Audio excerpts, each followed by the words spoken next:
नमस्कार, नवतेज टीवी देख रहे हैं आप और मैं आपके साथ हूं चंदा यादव। उत्तराखंड में समान नागरिक संहिता यूसीसी बिल विधानसभा में 2 दिन के चर्चा के बाद पास करा दिया गया। उत्तराखंड आजादी के बाद पहला ऐसा राज्य बना है जहां यूसीसी लागू हुआ है। वहीं 150 साल पहले गोवा में यूसीसी पहले से लागू है। अब धीरे धीरे बीजेपी शासित राज्यों में इसे लागू करने की योजना बन रही है।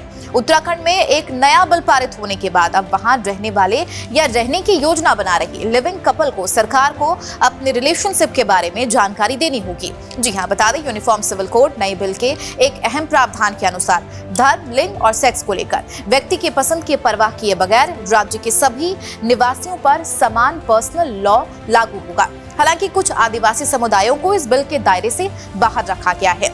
बिल के इस एक प्रावधान ने इस पूरे बिल से ध्यान अपनी ओर खींचा है।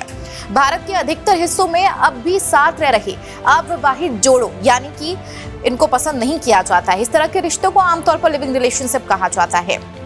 बिल में क्या है, कैसे लागू होगा, ये तो पहले ही हमने आपको बताया है, लेकिन आज आपको बताएंगे नए बिल का लिविंग रिलेशनशिप जैसे रिश्ते पर क्या असर होगा।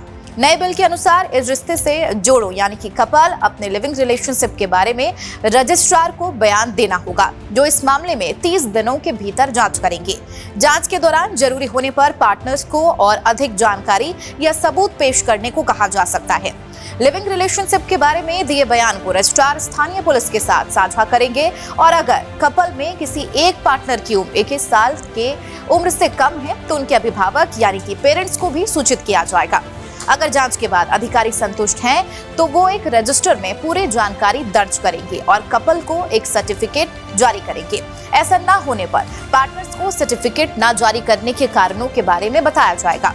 बिल के अनुसार अगर कपल में एक पार्टनर शादीशुदा है और एक नाबालिग है या फिर रिश्ते के लिए जोर जबरदस्ती या फिर धोखाधड़ी से सहमति ली गई है तो रजिस्ट्रार लिविंग रिलेशनशिप की रजिस्ट्री करने से इनकार कर सकते हैं। बिल में लिविंग रिलेशनशिप को खत्म करने के बारे में प्रावधान किया गया है। इसके अनुसार रजिस्ट्रार के पास एक आवेदन देकर और दूसरे पार्टनर को इसके एक प्रति देकर रिश्ते को खत्म किया जा सकता है। इसकी जानकारी भी पुलिस को दी जाएगी। अगर पार्टनर लिविंग रिलेशनशिप के बारे में रजिस्ट्रार को अपने बयान नहीं देते हैं और रजिस्ट्रार को इस बारे में शिकायत या जानकारी मिलती है तो इस बारे में पार्टनर्स को जानकारी सबमिट करने को कह सकता है।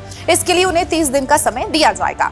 अधिकारों की जानकारी दिए बगैर अगर कोई कपल 1 महीने से अधिक समय तक लिविंग रिलेशनशिप में रहता है तो इस मामले में उन्हें 3 महीनों तक की जेल, 10,000 रुपए का जुर्माना या दोनों ही हो सकती है। भारत में काम की तलाश में युवा बड़ी संख्या में बड़े शहरों का रुख करते हैं।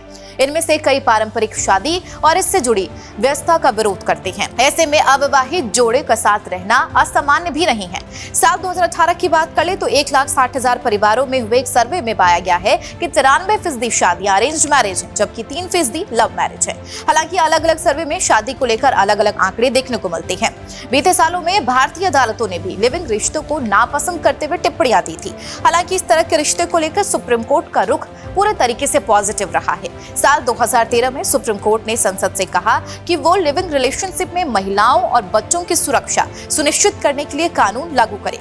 कोर्ट ने कहा कि सामाजिक तौर पर मान्यता न दिए जाने के बावजूद इस तरह के रिश्तों को अपराध या पाप की तरह न देखा जाए। एक मामले की सुनवाई करते हुए कोर्ट ने कहा भी था कि इस तरह के रिश्तों में महिलाओं को घरेलू हिंसा कानून के तहत सुरक्षा मिली हुई है। इस कानून के तहत दी गई घरेलू रिश्ते के परिभाषा के दायरे में लिविंग रिलेशनशिप का नाम भी शामिल है। ऐसी खबरों के लिए बने रहिए नवतेज टीवी के साथ। नमस्कार। देश और दुनिया की हर बड़ी खबर के लिए सब्सक्राइब करें नवतेज टीवी और पल पल के अपडेट्स के लिए बेल आइकन को दबाना ना भूलें, क्योंकि आपकी खबरों का भरोसेमंद साथी है नवतेज टीवी।